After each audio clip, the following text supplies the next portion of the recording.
How are you as the party currently, as we the political heat is shaking the whole country? We have been completely busy with internal preparations for the next general election. We started with the reorganizing our party register. I'm sure you all recall that in the last general election, our register as a party had issues. So we devoted a little more time in coming up with a fair register. I can't say it's perfect, but at least it's much better Than whatever we've been using before. We took this register to the ground 3 times. We digitalized it, we edited it, we took it back to the population, we called for barazas. I'm sure you recall that His Excellency, the President, attended this village baraza together with the First Lady, who went to her own village, and all other leaders of the party. Everybody was directed by the national chairman to go to his village to participate in the baraza. That baraza was very important because it was the audit for the register. Because in that baraza, we were reading names of those who registered in our books to the village assembly, and then the village members were free to comment on each and every name, whether the name is for that particular village or not. So it was a very important exercise. The second one is now we went through nomination of the special interest groups. Yes. They picked nomination forms for the party. We endorsed these forms, and they have gone back to the National Electoral Commission and have been nominated. Nominations ended, I think, on 10th. We are now for campaigns, and voting will be between the 16th, 17th, and 18th of this month. For special interest groups, for youth, PWDs, and elders. Yes. So we are ready as a party, and in all the villages of Uganda, we have candidates.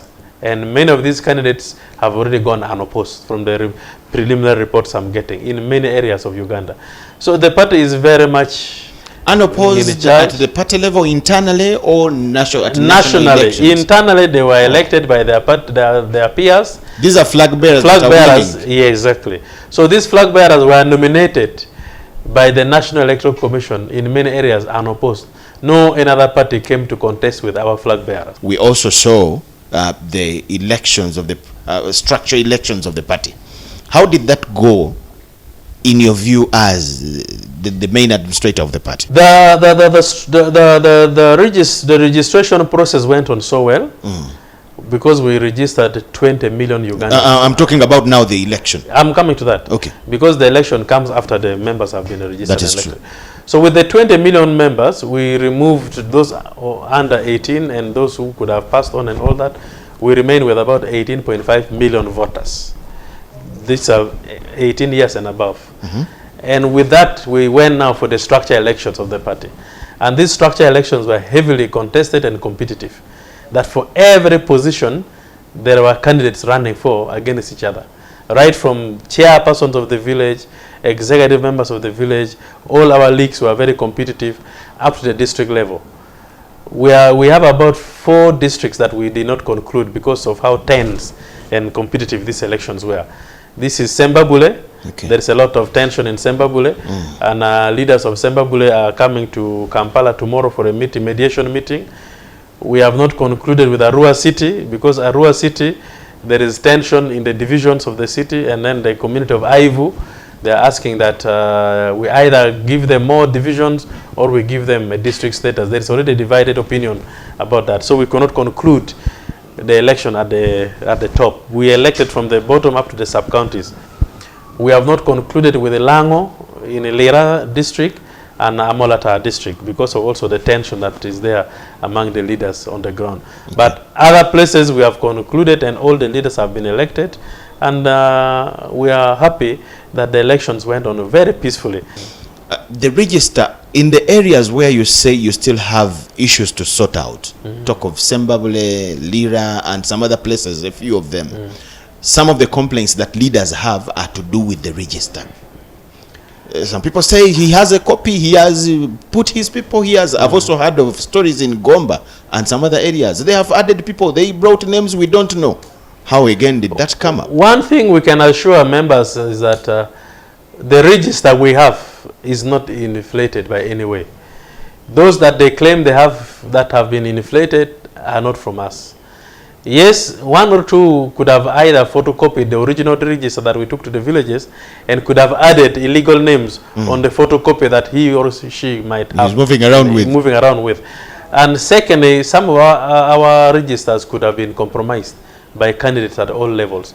But we can assure members that the register that we have and we have sent to the ground is very authentic, because on average, we have about 300 members per village. And that is the average. Any village with more than 300 members must either be an urban village or a heavily populated district. Okay. And we know these districts. You talk of Yumbe, you talk of Iganga, you talk of Wakiso, you talk of Kampala.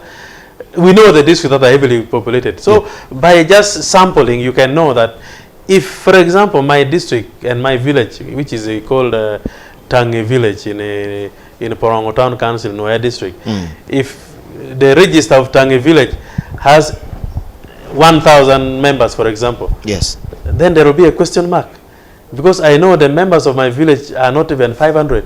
The whole village. The whole village. So you cannot say the members in my village are 1,000. That will be ridiculous. And such registers we have taken note and we have corrected. And because of that, we have been able to identify some of those cases in our register. And during the digitalization, we weeded them all out. And what we have, I can confidently say, is very authentic. As a party, how do you fail to preside over individual members, candidates, because you know how politicians behave, who end up with a copy of the register? He may do anything with it. How do they access the copies? There are two things. One, the how. Two, what the law provides. Okay. Let me start with the how. Yes. The how is our polling stations at village level. We have 72,000 villages in Uganda. Yes. The National Electoral Commission polling station is at parish level, and they have about 38,000 polling stations in Uganda. So the National Resistance Movement Party has more polling stations than the National Electoral Commission. Because you are at the village level. Okay. Now, because of that, definitely, even if we ask Uganda Police Force to give us all the manpower they have, we ask UPDF to give us everybody they have, and yet for security you have to deploy two persons per polling station. Meaning we would need close to 140,000 security personnel. Where shall we get them? So because of this, some of our candidates took advantage of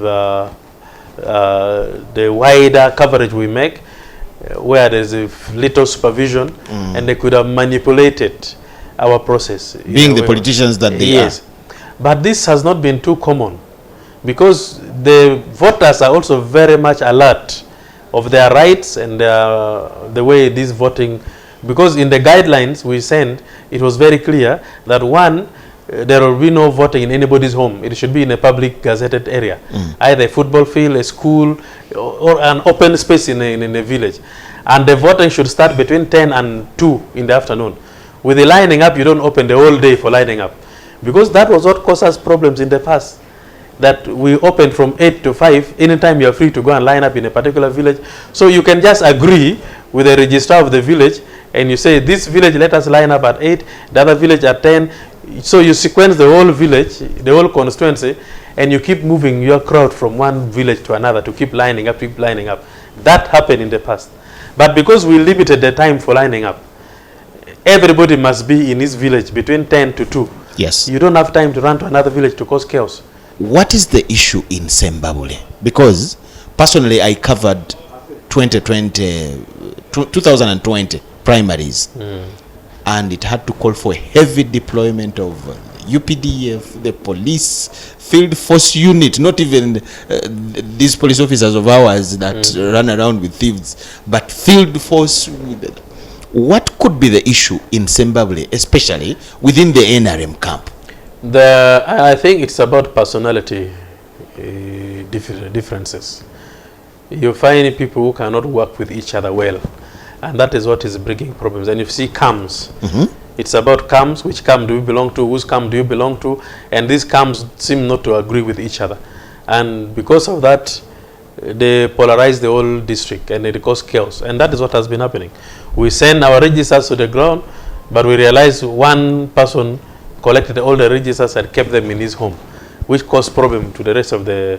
And then the allegations, which we are investigating, that the names of those who were in the register were not the names that were used in the voting. They brought new people from other districts to participate in the elections.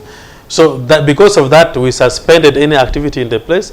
We are investigating, and we shall make a decision on what to do with the Sembabule. But will the party ever manage to solve the problem in Sembabule? Because it seems very party, old and persistent. The party is ready to crack the whip, because under our constitution, Schedule 4 of the constitution, the courts and conducts of members are very clear. The do's and don'ts, it's very clear. All that members are doing, some of the activities they're involved in are illegal, and they are against the party constitution. So the party is reorganizing. The national chairman of our disciplinary committee is Alhaji Moses Chigongo, and some of these leaders, we intend to bring them before the national disciplinary committee to be able, for the party to be able to control them. Then the violence in the substructural elections. It was this one was not even only in Zimbabwe. We saw a story of somebody's mouth. By the end of the election, it was half. Another one, people ended up in hospitals being beaten. These are party elections. What could explain this? It goes back to what motivates a candidate to offer himself to be a candidate. The national chairman of the party, President Yoweri Museveni, has always been reminding us that leadership is not just a job or career. You don't come into leadership to look for a job. You don't come into leadership to look for wealth. You don't come into leadership to look for personal gain. You come into leadership to serve your people. And you as an individual, you do not have the means to serve the people. It is the government that has the means to provide what your people need. You are just a coordinator between your people and the government. The services are with the government, and you are the messenger for your people. Use that, your time in parliament, your connections with the members of parliament and ministers that sits with you in parliament, and make sure the services that your people need are delivered to your people. We have decentralized governance to the local level. All districts are catered for. Every district gets allocation of the budget quarterly. Yes. Money for roads, money for water, money for health, education. So everything is at their disposal as leaders. But unfortunately, these leaders leave what is readily available, and they start struggling for things which are not supposed to be done. You want to impress your people by buying an ambulance. Government is providing yet ambulance. You want to impress your people by constructing a road. You can't afford to even do 1 kilometer of road. You want to impress your people by giving them money. Government is already doing all that. Money for Emiyoga is with the people. Money for PDM is with the people. Youth camp fund is with the people. Elderly funds is with the... So why can't you as a leader coordinate government efforts so that you don't, the president says, you don't carry the constituency on your head? Now, for those who are doing that, are those who are panicking. Because you end up either mortgaging your property, going for loans which cannot be serviced, looking for money to do things that you cannot do. You just say you're a pretender.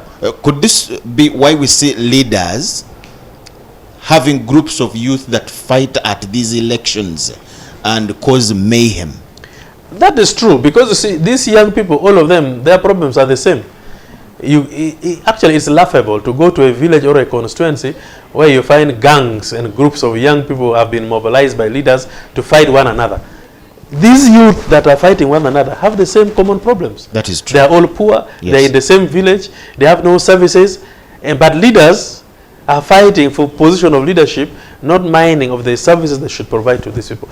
And that is why I always remind our leaders in the party that, you see, at times when you hear the population cry, pay attention to what they say. But we are quick in shutting them down. We are quick in assuming that we know, and we don't listen to the people. You know, there is a professor in psychology once who said, when you walk on foot, the universe speaks to you. When you humble yourself, the universe communicates to you. The poor of the poorest will communicate to you. Okay. The ordinary person will communicate to you. And that voice of common person, that voice of the ordinary person is what a leader needs to hear. Someone just is crying that we are paying high fees in primary schools. Government is saying, let there be free UPE. But in your school, in your constituency, PTA is charging parents. And because of that, children are not studying. And you're a leader. That is what you should fix. You don't even need money to fix that. You just need a meeting with the parents and teachers in a particular school, and you make sure that that is not charged. If the school needs more money, you are in parliament, come with a private member's bill to ask government to add capitation grant to primary schools. You would have done your constituency good service. You don't need to pay money for doing that. But they leave that, they want to pay money. The ordinary persons are saying we don't have enough drugs in our health centers. For God's sakes, you are a member of parliament. You can monitor this and see National Drug Authority. How do they disburse drugs? Yes. When was the last time drugs were taken to your district? That's what they have to do. That is the thing leaders They should be stray able to into do. political. Oversight role is one of the most important things of a member of parliament. But they don't do that. So you procure your popularity. You buy for people to see you are popular when actually you are not. And that is why you cannot sustain a constituency. Many of them, 1 term, 2 terms, you are out. Because you have left. He's relying on fake popularity. We have been reminding them about this for a long time. Those who have listened have stayed in the parliament for a long time. Those who don't listen, they leave parliament with the debts. They leave parliament when they are exhausted. They have nothing and they cannot even help themselves. The CEC campaigns that have begun, we hear the warmth around. How is the party ready for this? Very soon we have started hearing comments crossing from this side. We are trying to make proposals as a secretariat. Yes. If the proposal is bought by the party leadership, it will be great. Because you see, a member of a central executive committee of a party, of not only a party but a revolutionary party. Okay. A revolutionary party like NRM.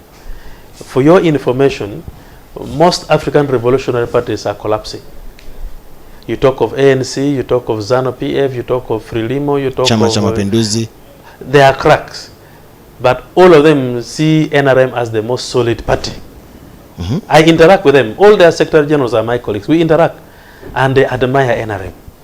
Now, for you to be a member of the Central Executive Committee of a revolutionary party like NRM, you must be at a certain level of manners, of behaviors, integrity, and respect. So we feel we should not open SEC to anybody. But how are you going to do it if these people only need to win elections? That is where the tragedy. Will you throw them out? That is where the tragedy is. You are looking at SEC as another position for occupation. No. Actually, SEC is like an upper house. So for those people, it would be board of directors for a company. So you need to qualify to be at that level, to be able to understand certain things in depth, to be able to understand the philosophy of this revolutionary party, to be able to understand the ideology of this revolutionary party, to be able to understand but indeed the strategies of this political party. The people that come out to stand for SEC positions, everybody will look at them as senior. What does it say about the party if it is seniors that go into politicking that would be for fresh MPs? Seniority is not in age, neither is it in anything. Seniority is in your manners, your behavior. Seniority is in your ability to comprehend the philosophy of your party. Seniority is about your record, your track record.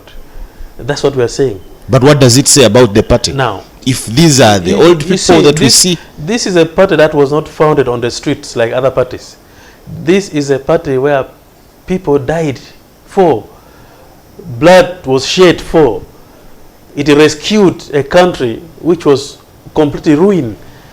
We have heroes that we sing about. So it's not a party that anybody can come and play around with. And therefore, for you to qualify to sit on that sanitized table of the Central Executive Committee of the party, you must be of a certain caliber. So we are making proposals, and we pray and hope that our proposal is passed. You're not sharing any of the proposals? No, we are making proposals. Because these people are watching TV. They need to know that this is going to happen, this is going to happen. Share some. No, we are making proposals. We shall share at the right time. It's too soon for me to give you. But the elections are around the corner. We feel such high-level positions should be held by people with integrity. May we end up with appointments? No, they will be elected. But for you to be elected, for you to qualify to be a candidate, you have to pass through sieving, certain stages of sieving. But I think that's how it has been even before. Yes, but we need to add more of the criteria. You're going to tighten the... We want to tighten a little. Okay. Yeah. I had an interview with the Electoral Commission chairman, Justice Simon Byabakama, and I asked him his view about Ugandan elections. He said he's sad we have monetized elections. What is your view? That's a good question, because it's a structural issue. Yes. The structure of our economy, the structure of our politics.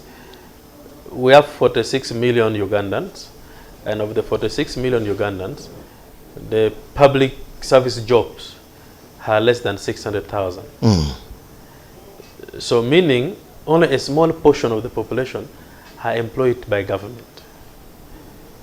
Our economy is still growing, and the economy has not yet absorbed quite a number of the population that are working class. Yes. The other tragedy is that many of the educated people went through the education, but they got skills and qualifications that are not matching the requirements of the market. In a free economy where they employ you based on your skills and what you can add to a private sector, our education system has been mainly recruiting and training children who are clerical clerks, I would call that. We have knowledge, but the knowledge are not applicable anywhere practically. When we were studying, those who went to technical schools were being despised. But now, those who went to technical schools are the employers in the market. Yes. For us who went to mainstream universities, you have to work for those guys with your good paper, first-class degree, upper second, you have done development studies, you have done English in Luganda, you have studied...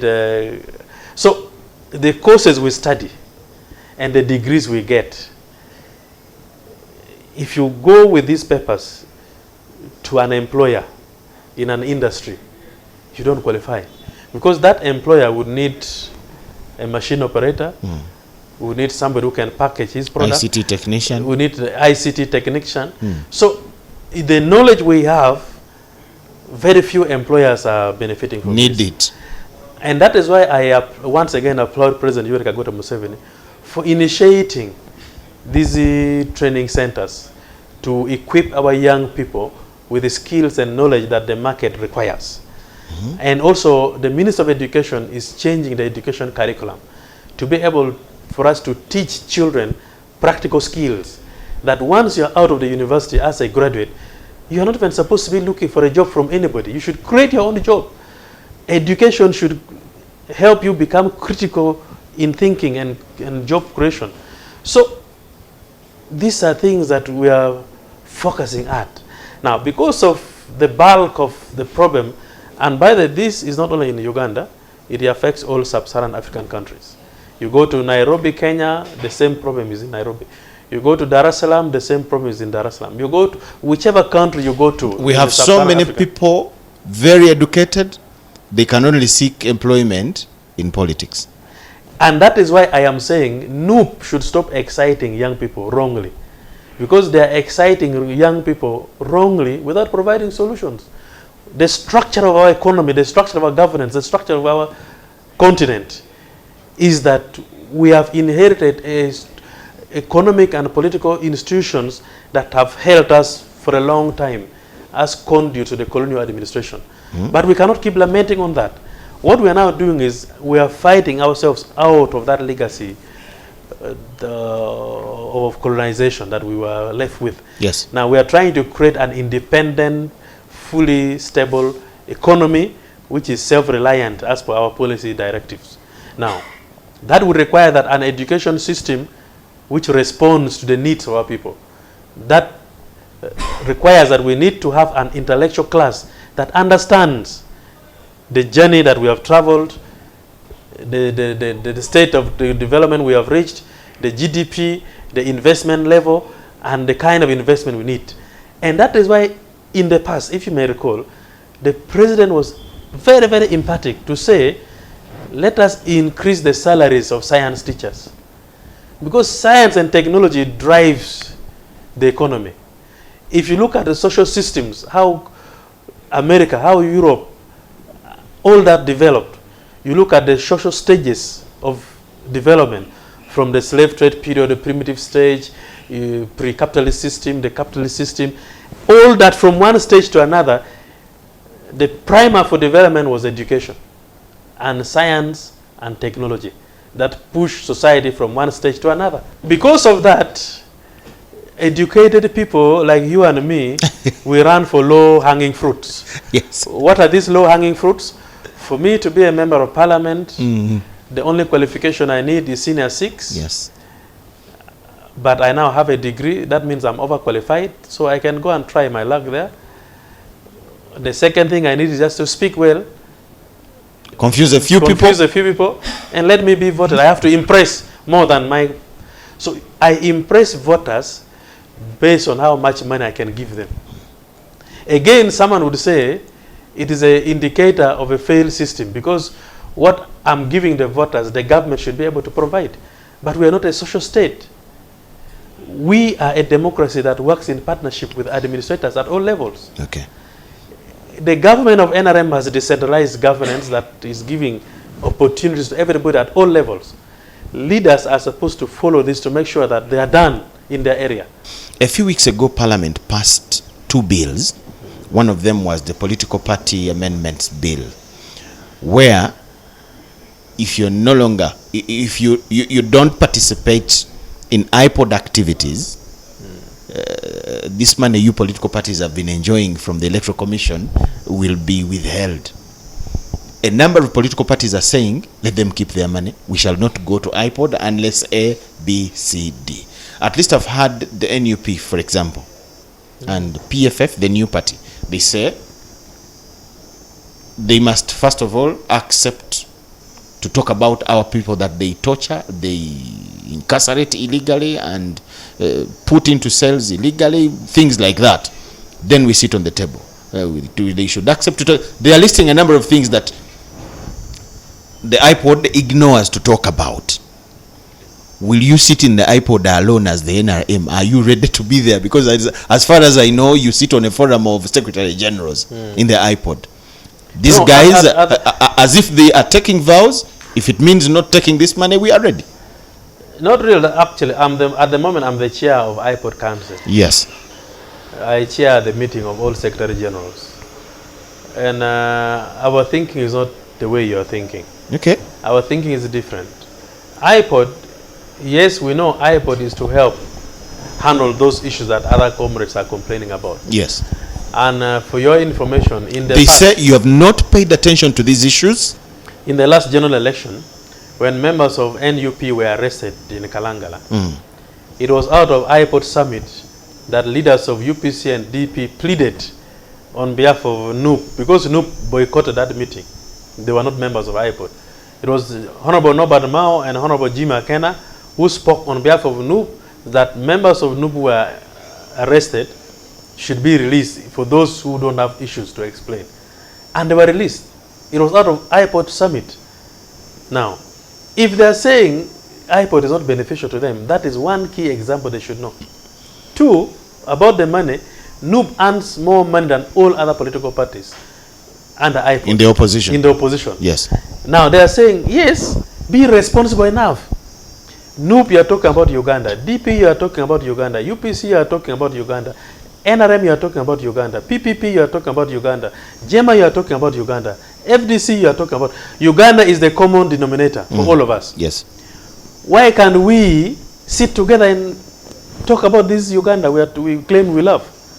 What is wrong with you coming to sit on the same table? If I have made a mistake as NRM, let us have a forum where you can criticize me on my face, not through a TV, not through a press conference. They say you are not good listeners as the NRM, as the party in charge of the administration of the country. They don't expect you to listen. Well, actually, the phrase they use, we can't negotiate when you have your knee on my neck. No, but you see, you don't complain from outside, you complain from inside.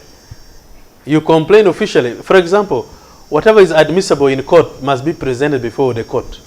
You don't say you criticize the court from the outside.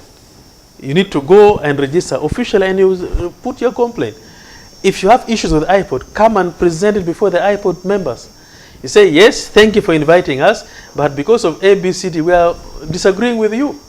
We can agree on this, but we disagree on that. That becomes logical and matured in a manner. But when you don't even present that coherently, you just don't want everything. They propose this, you don't want. They propose this, you don't want. And yet you want to be a leader. What kind of a leader will you be? What is your view about the complaints that they forward? Some of them that we can all see sometimes glaring. They complain of the arrests, they complain of the arrests, violence. I wanted to talk about violence in elections separately, but we'll bring it in here. When you look at what was in Kawempe during the election, their candidates beaten, things like that. Does these occurrences justify what they say? And how do you go about them as the party in charge? I have shared this with my friends many times. There is a difference between the state and government. There is a difference. We contest governance. We don't contest the state. NRM is going for election to preside over government. The state will remain. That even during campaigns, during elections, the state must be secure, Bank of Uganda must be intact, the security installations must be intact, the police should continue guiding the peace. Those things are standard, whether I take over government or not, whether NUP is in power or not. So we campaign against each other on the issues of governance, on policy matters. Now, if we go for elections and the rules are don't conduct meetings in the markets, in public areas like markets, like taxi parks, like bus parks, political meetings, write to the police, work with the police, let them guide you where to hold your meetings. During COVID, in the last general election, they say because of COVID, no rallies, no rallies, no processions. Go and have small meetings in town halls with your coordinators, with your leaders, and make sure that they keep SOPs for COVID. Now, all that were regulations that were put. Our friends, where they get into trouble is they defy all that and they go opposite. And then they interact with the state. That is where the problem is. On a number of instances, our security operatives are found on the wrong side of how they implement the guidelines. In Kawempe, we had to run away with our cameras when they were beating a candidate after his nomination. You get? Now, instances like that, don't they justify these claims by them? Kawempe incident was regrettable. It was very unfortunate. And that was why the president ordered for an audit of what happened in Kawempe. How the military got involved. Why didn't the police take charge of the campaigns? Why were the boxes which were already with the ballot papers kicked? Who kicked those boxes? Who could have caused the chaos? That was why we petitioned court for that election. Because you cannot afford to cancel results from more than 15 polling stations. That was very, very unfortunate. And then candidates were being arrested. So there was a lot of confusion and mess in Kawempe. And that is not how we also want to participate in an election as NRM. We want a free ground where we campaign equally with the rest. And we explain ourselves. It affected all of us. Kawempe did not only affect opposition, but it also affected us. Because we had a candidate whom we sponsored, but the results were not declared effectively. Some results were missing, other polling stations were not declared. So it affected us, and that was how that violence cost all of us as parties. No, that should be the beginning of the concern for all political parties, that if there is chaos caused by one party or by supporters of a particular party, all other parties will be affected. And that is what we are saying. Under IPOD, we can engage government officially that yes, Electoral Commission, we are going for campaigns, you are giving us these guidelines, but we as political players, we feel this should be discussed. The Kawempe incident takes me to now looking at 2026. It made people make statements like, this tells you what is going to happen in 2026. We are worried about 2026. Kawempe incident is just showing 2026 is going to be bloody. We are worried and worried. What would be your message to Ugandans in as far as violence in elections is concerned, and the people, the different players in their different capacity? Justice Yabakama said, everybody should play their part. People in security, do what we ask you to do. Don't go overboard. What would be your view? Violence in elections are caused by players, by participants. These are candidates or their sponsors or their political parties. If we discipline our lots, if NRM can discipline its candidates, if NUP can discipline its members, if DP, all these political parties can discipline their members, then definitely we shall have a peaceful election. Do you think it's you politicians? That is the main reason why IPOD must exist. Yes. Because we need to use IPOD platform to caution ourselves as leaders in different political forums. At the ground, do you think it's you politicians or political players that cause the drama that ends up with blood and people in hospitals? It all starts with the interest of the political players. Because when we don't guide our supporters to respect each other, to respect others who don't support us, then they meet at the polling station, they meet in the village, they start fighting. Because you give them alcohol, you give them drugs. At times, I'm told drugs are given to other supporters of other candidates, and theirs is just violent, to fight. Why would you create that among young people? You should go for peace. I compete with you, do you defeat me? We shake hands, you go. I wait for my chance next time. Opposition defeated us in some constituents in the past. We allowed and we shook their hands and they went. We defeated them in many elections and they know that. So if we can allow defeats from both sides, why can we work together? That which is paining them, why can they bring it over and we discuss? Let's talk about the concluded his presidential PDM tours. How did it go? You're talking about the different service delivery. You said the NRM has done everything. You have been with the president in the different villages in all the regions. Do you see a semblance of that you have done everything as the party in the leadership? The president has fought many battles. He liberated this country from nothing to where we have reached. The population has grown, the literacy level has increased, the GDP per capita has increased. We are now a middle income country. All this has struggled that the president led. But to see him reducing himself to again lead another front of fighting poverty in vulnerable households in our country, that was humbling. To see a president going to a village woman, seeing what is happening in her life, what is happening in her home, and how the PDM money has helped such a person, that is worth applauding. Because in the past, the poverty level, the households that were in subsistence production in Uganda were at 68%. When OWC came, that figure reduced to about 37, 38%. Now, with the intervention of PDM, it has even reduced further to about 33%.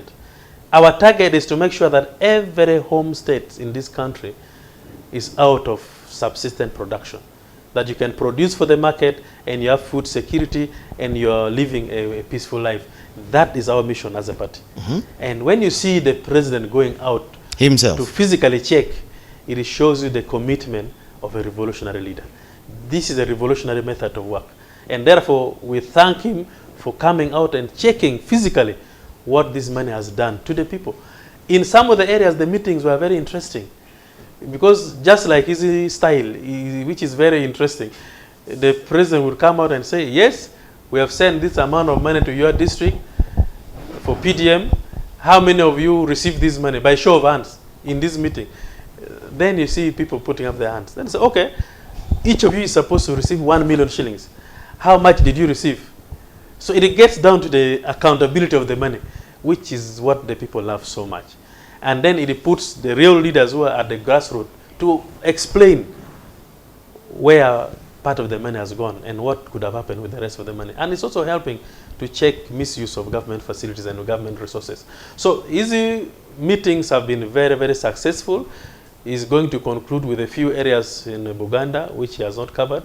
But the rest of the country, I can speak without any fear of contradiction, with the pride that PDM money has gone to the households. And it's Successfully. working successfully. How about the complaints that we hear of money mishandled by the officials in charge, beneficiaries that have used the money for things that are not the target? Those complaints are always there, and they'll always be there, because you don't expect weaknesses in anything. Everything that you do, the law of the negation, if you might read a bit of political philosophy, that there is the direct opposite of everything you do. Where there is up, there is down. Where there is a movement forward, there is movement backward. Yes. Where there is, so where there is success, where you're recording success, where there is money going, others are removing that money. It's a human nature, the law of nature. But it is not to say it can be used to discredit the program. By far, the program has succeeded to a tune of close to 95%. If that 5% had weaknesses, then we look forward to fix the 5% weakness that was there. Many districts implemented this program to the dot, but a few districts, of course, had challenges with the technical people misappropriating a few of the money. 2026. How ready are you? Parties are warming up. Yesterday, the NUP re-elected Honorable Chagulanyi as their president. The DP brought back Honorable Norbert Mao. The UPC are preparing for their delegates conference, and many others. There are new parties on the floor. There is the DF, there is the PFF, and all these parties, their target is you leaving office. That is where we stand above all of them. You see, that is a very classical definition of poor ideology, because their target should not be NRM. Their target should not be President Yoweri Museveni. Their target should be poverty, illiteracy, backwardness, poor service delivery. But these are things they can only do when they are in power. You see, and that is where they have been missing out the point. You cannot go to the place, to a campaign, and your campaign, the manifesto is about President Museveni. That cannot be a campaign manifesto. But if he's the man seated in the office I want to take. President Yoweri Museveni's manifesto is about education, about health, about peace and security, about agriculture, about this. They lack explanation about this. You ask anybody new, what is their vision about peace and security in this country? What is their plan about education? What is their plan about peace health? And security? They say they want to pay every the first class police and UPDF officer 1 million. Because they believe a well-paid UPDF or police officer will give a better service. That is being shallow in defining peace and security. Peace and security is bigger than that. It's deeper than that. And that's why I'm saying we can invite them to help them understand the true meaning of peace, security, and stability of a nation. They are thinking very small. And that is why we're saying that small thinking should be broadened for them to see a bigger picture of the country. How do they end up beating you in some constituencies? Because of what we have been explaining. Manipulations, sycophancies, and all this. But when you go to the gist, the real day-to-day issues, I want to tell you, even if it were me in opposition, I would use what they use. Because I just need quick win. And that quick win is like someone is sick of malaria, but you're giving painkiller to just remove the pain. You're not resolving the problem. I am saying go to constituencies that were being led by new MPs for the last 5 years. What have they changed in those constituencies? Have they changed anything in those constituencies?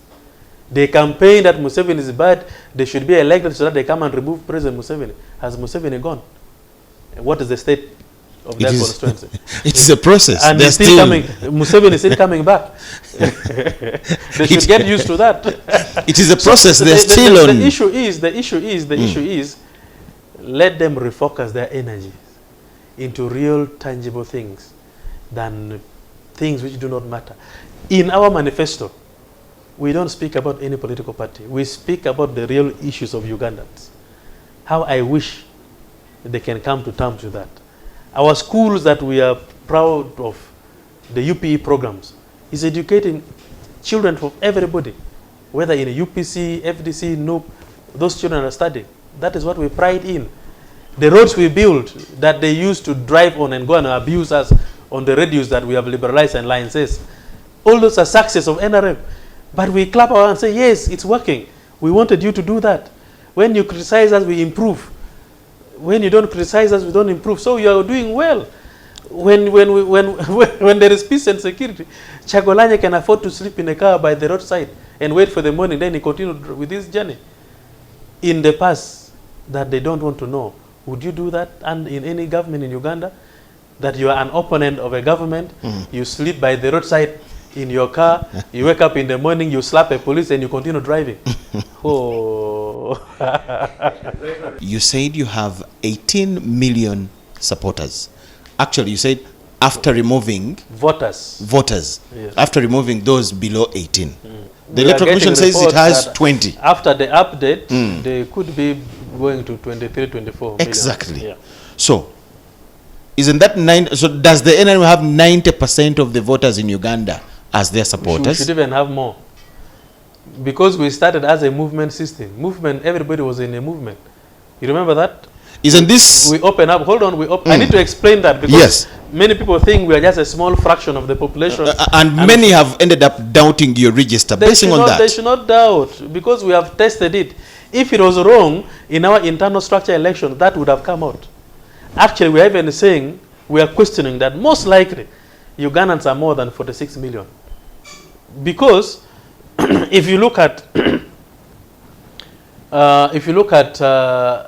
we have 18 million voters, okay? And the National Electoral Commission has upgraded with a new update. They are at about 23, 24 million. If the figure comes out, we shall confirm. Now, of this, how many of our members are in the data of Electoral Commission?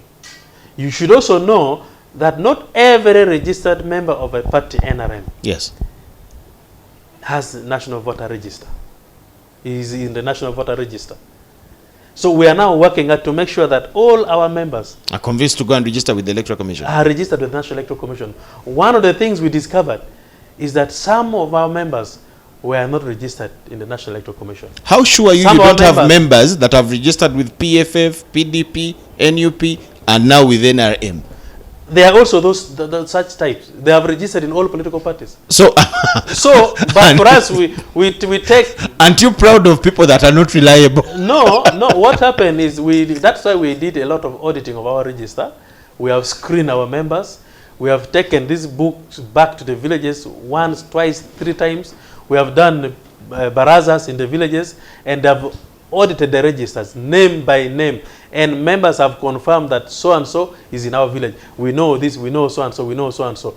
We have done that, and that is why we are very confident of our member and our numbers. You are blamed, not you the person, but the party NRM, of interfering clandestinely into the workings of other political parties to weaken them in your advantage as a party. We don't have time to waste. People misinterpret. People look at your ways as a party that is doing that. Would you clarify what is between the NRM and the DP? For example, what is between the NRM and the UPC? But you know, is it a cooperation, an alliance, friendship, marriage? We are not tricksters like other parties in Uganda here. There are parties that have been in Uganda for long and they are looked at as parties of conmen, parties of tricksters. Which one is that? A revolutionary party, you know them, you go and research. A revolutionary party of like NRM does not behave like that. One thing I admire with my leader, President Yoweri Museveni, who is my mentor, he does not lie. His word when he speaks A today, the A will remain A tomorrow. He doesn't lie. Now, if I can speak like a political scientist, that which you have mentioned Yes. is exactly what a political party must do. Clandestinely Exactly. weaken other parties. Politically, I should be doing that. To make sure I weaken NUP, I weaken DP, I weaken UPC, I weaken... But my national chairman said... No, So no, no. you're not falsely accused? Listen to me well. Okay. My national chairman is saying, don't bother with them. They will fail on their own. Why? Because they have missed the point. They don't know why they have a political party, and they don't know what should be the work of a political party. They are concentrating on things which do not matter to Ugandans. The parties of the past were parties which were concentrating on dividing Ugandans on religion, tribes, and all sorts of creed. NRM came and united the people. We speak about the common goal for Ugandans. We take the mass line that when we do this, it benefits everybody. And that is our biggest achievement. So this now, for someone to say we are interfering in their internal, why would we waste time when we have too much leadership in our internal arrangement that we don't even need leaders to come and work for us? So that is not true. What is happening in DP, we don't even know. Whether there is DP1, DP2, it's their business. What is happening in UPC? Because all these parties have cracked into two. UPC is now UPC of Akena, and I think UPC of another person. You remember last time they were fighting in the Uganda House with Otuno and a group led by Otuno and a group led by Akena. DP now is for Mao and Sebamala. Yes, and Dr. Lulume. Dr. Lulume. FDC is Katonga and Najana Kumbe. NUP, we keep receiving people from NUP coming to us every day. But clearly. So we don't, if we are to waste we have time, a minister from the UPC working with the NRM, in the NRM government. That is the beauty. And we have seen her voting in favor of the NRM at and the floor of Parliament. we are saying, we have a minister now, just let me make this clear. We have a minister of justice, a very key docket, from the DP, the whole president of DP, minister in the NRM. So, what is the one of UPC is the first lady of UPC. Exactly. We are saying. So what is between NRM and DP, NRM and UPC? Now, that is the, should we call it a coalition? I just want that. That is what I call classical definition of revolutionary methods of work. Come and work with us and maintain your color and your character. As long as you know that our main objective as Ugandans is to make sure Uganda is free, stable, and developing. I don't care where you belong. I don't care your party. But think about Uganda. Then we shall work together. That is classical. So they are just working with you? You don't need to be in my party for me to work with you. No. Right, now, Honorable. That is why that is why we are working with the DP, we are working with the UPC. I'm borrowing 2 other minutes. Hold on. In 1986, yes, when NRA took over power, the first cabinet of NRA had everybody. 90% was DP. Yes. If you may recall. I had a chance to talk to the late Dr. All Poka those ministers were DP members. Yes. Now, not that we could not afford to have ministers, but we were sharing governance platform. Up to now, we still work with members of opposition. Even tomorrow, Chagolanye can come and work with NRM and he can maintain his organization as NUP. We do this. Right, Honorable. This is what I want not to know. to interfere, but we want you to contribute to the development of your country. In the video at State House, when His Excellency received Honorable Norbert Mao, I was there. You were there? Yes. What was signed? This is what I would love the public to take. Was it a cooperation, an alliance, a partnership? What was signed was a cooperation agreement that I will cooperate and work with you in areas of national interest and national development, but not that I have crossed to NRM. Mao did not cross to NRM. That agreement did not speak about crossing to NRM. Mao only said, I am going to cooperate and work for the benefit of this nation. I will participate in national development together with NRM, and I maintain my party and my logo of truth and justice.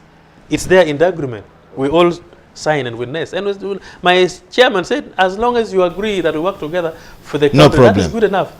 It's like practicing religion. That's why we don't have a state. Is it the same circumstance with the UPC as well? Same. Like in other parties, same. We have appointed members of other opposition parties in the boards. They are there, they are participating, they are working with us. But not to say we are, If we were to interfere with their organizations, we would put it as a condition that before you sign to work with us, you have to leave your organization and come and work with us. But that is not a requirement. You can maintain your organization, we work together, as long as the country is peaceful. That is all we want as NRM. That means our objectives and purpose are bigger than just thinking in a narrow way. You crossing. To where? We thank you so much. What would be your cross to where? No, the objectives are bigger than having you cross. Exactly. But of course, you may not cross physically. No, but they all appreciating. The roads we are building, the peace and security in this country, everybody do appreciate.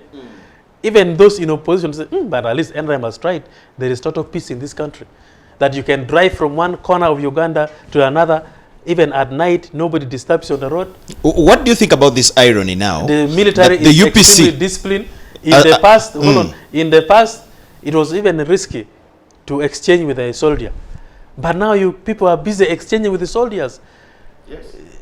That you see soldiers disarming, civilians disarming soldiers. In the past, would you do that? Isn't this an irony that now, as far as I know, the Honorable Akena actually announced at the floor of Parliament he's going to stand for president? It's okay. Even Mao contested in the last election, but still we brought him in and signed a memorandum of cooperation with him. So it's okay. They participate. We allow participation. We know they cannot win.